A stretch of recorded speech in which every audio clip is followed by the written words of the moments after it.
Yes, I am still sitting on the floor from where I filmed my last video. I didn't feel like getting up, and I needed to film a second video. So, here we are.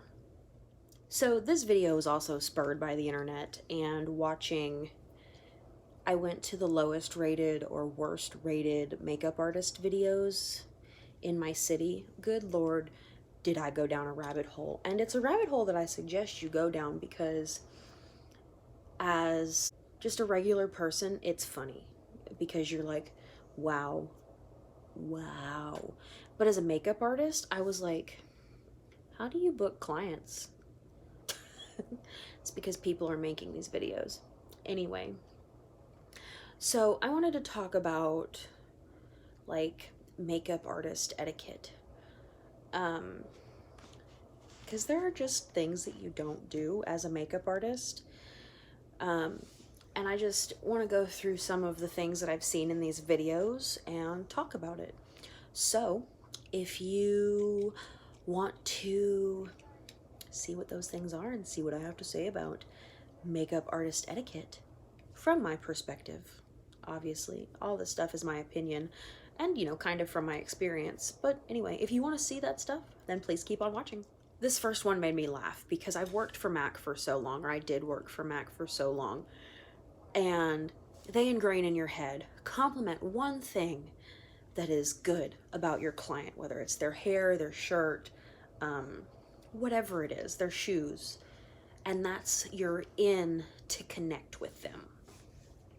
So I'm always like, oh my gosh, those are such cute shoes. Where did you get them? They're like, oh, da da da da da, and they just start talking to you. People just start talking. It's weird. But anyway, so I've watched so many of these videos at this point because I went down this rabbit hole for like 2 nights laying in bed just being like, really? Some of these makeup artists will be doing the client's face and you'll hear in the video they go, what's your skincare routine because your skin is really dry? What? And the girls or whoever's getting their makeup done are just kind of like, what? Or it's, you need to get your eyebrows microbladed because your eyebrows are too thin. Did I ask you? No. Your job as a makeup artist is not to critique the client. Your job as the makeup artist is to give the client what they want and make them look how they want to look. Something I learned working for MAC is if somebody says, I like your eyeshadow. Okay, what do you like about my eyeshadow? Would you want me to try something like this on you? Yeah. So then they sit down. So you want to figure out what your client wants or needs. If they want a fuller eyebrow, give them a fuller eyebrow. If they like their thin eyebrows, leave their eyebrows thin. Don't just be like, you need to come see me to get your eyebrows microbladed. What? You know, if your client starts talking about something like that, then that's your kind of open gate to start talking about something like that. But if they don't say anything, you don't say anything. If you know they have dry skin, you put the skincare on that you have in your kit and you try to fix it. You know, take an exfoliating wipe or something and just scrub that down. Put your moisturizer on. There you go. That's your job, is just to put the makeup on and make it look good for the day. Your job is not to tell them what they need to do because they're paying you to put makeup on, not give them life lessons about skincare. Another thing I've noticed in these videos is that the makeup artist will just go in and start doing the makeup once the girl sits down in the chair. I don't know if that's because of editing or it's been pre-arranged what they're doing, but there's this one girl, I think her name's Judy D or something like that. She does a ton of these videos, like that's what she does on YouTube. She go to these makeup artists. She typically shows them a picture, or she'll just say, no, be creative. I want you to be creative. That's a mistake. in these videos. It's not always a mistake. But, but these makeup artists, they just like go in, and they go in with color and like bright color, not like a light purple. I mean, they go in with like neon pink, neon blue.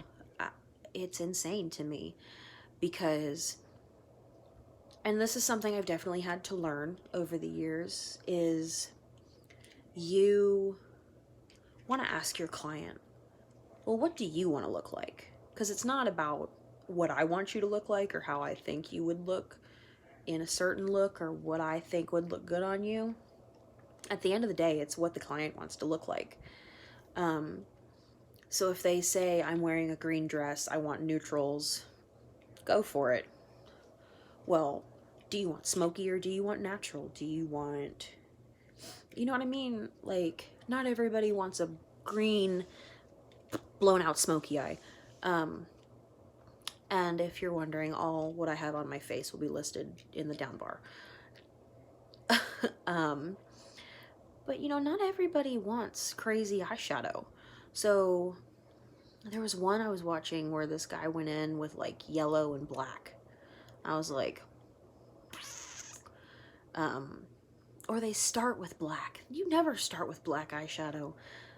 You start light and work to dark because you can't really blend away black eyeshadow. I'm sorry, but you can't. It's a mess. So I always ask my client what they want to look like, because I had one bride one time who, her wedding colors were like this color, burgundy, and gold. Well, she wanted like burgundy red eyeshadow incorporated into this really sexy cat eye, smoky eye. And I was like, okay, cool. I have a bride coming up in February. She wants no eyeshadow. A little something in the crease, a little bit of eyeliner, fake lashes. That's it. They're both bridal makeup, but they're two different realms of what people think are bridal makeup. It's the same thing for prom. Some people want really neutral, like Kim Kardashian glam with a red lip. Some people want glitter, winged liner, fake lashes, and a nude lip. It's preference. It all comes down to preference. So if you go to a makeup artist and they don't ask you what you want and they just start doing your makeup, are you going to want to go back there? No, not really. You know, I always tell my clients, send me a picture of what you're thinking, or send me multiple pictures of what you're thinking, because I want to be able to look into my kit and make sure I have the things that I need to achieve the makeup that you want, not the makeup that I want. The last thing I want to talk about in this video is something that just drives me nuts. And I see it all over Instagram. So it's not just in these worst makeup artist videos. It's all over the internet. And that is laying your client back like this in a chair and having their eyes closed the whole time you're doing their makeup. That drives me nuts. Because when you lay back, your skin, like, relaxes is not the right word, but like your face relaxes and it kind of falls back. So you go from here to here. It's a very subtle difference, but when you're doing makeup, it matters. So when you're laying back,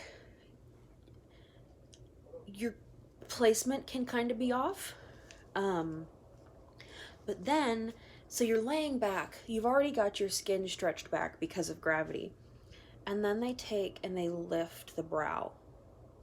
And I'm like, okay, fine. It's fine. No, it's not. And it's not, for me, it's not okay. This is for me. This is 100% for me. It's not okay. It's not okay. And for me, it's not okay because I need to see your face when I'm doing your makeup. And if this is your face and I'm up here, like I'm up here, I am not in my head.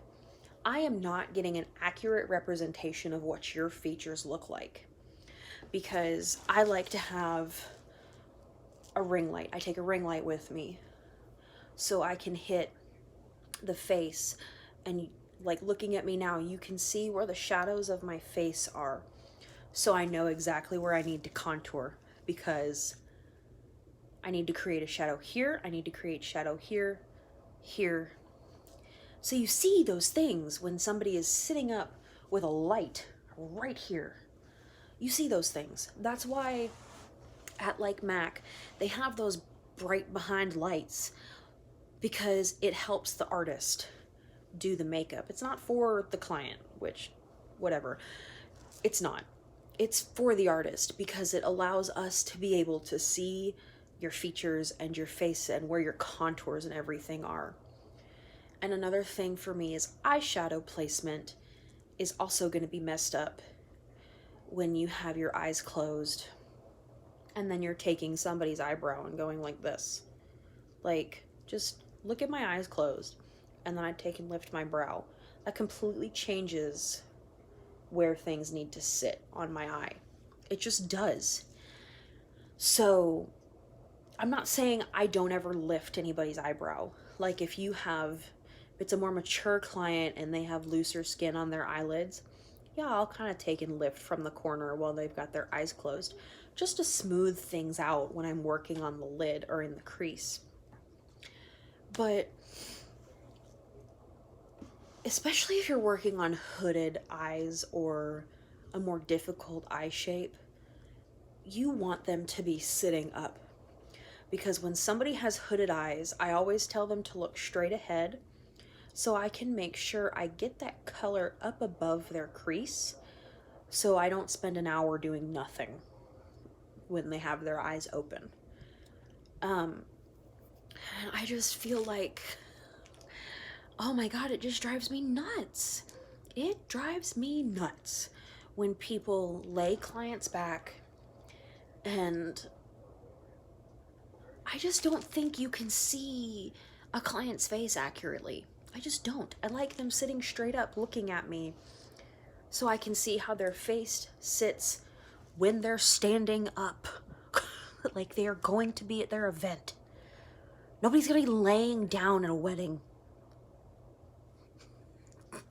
So it bothers me. And a couple of the girls in the worst reviewed makeup artist videos, they say that the people that lay you down in a chair are not pro makeup artists. Like, you know, it's not going to be a good makeup when they lay you down.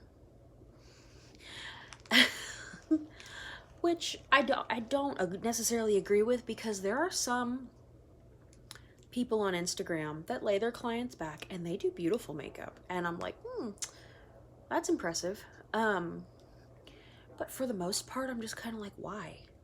Why does she need to lay down? When did that even start? Like, has that always been a thing? I don't know. But it just drives me nuts. Like, to no end does it drive me nuts. Now I am done ranting about makeup artist etiquette. Kind of. It really just kind of turned into me ranting about things that bug me on the internet. But whatever, right? Thumbs up if you think I should dye my roots. Because I think I should. Anyway. If you made it this far, thank you guys so much for watching. Make sure you like, subscribe, ring that bell notification. So if you want to see more of my videos, you do. Yeah. Thank you guys so much for watching, and I will see you in my next video.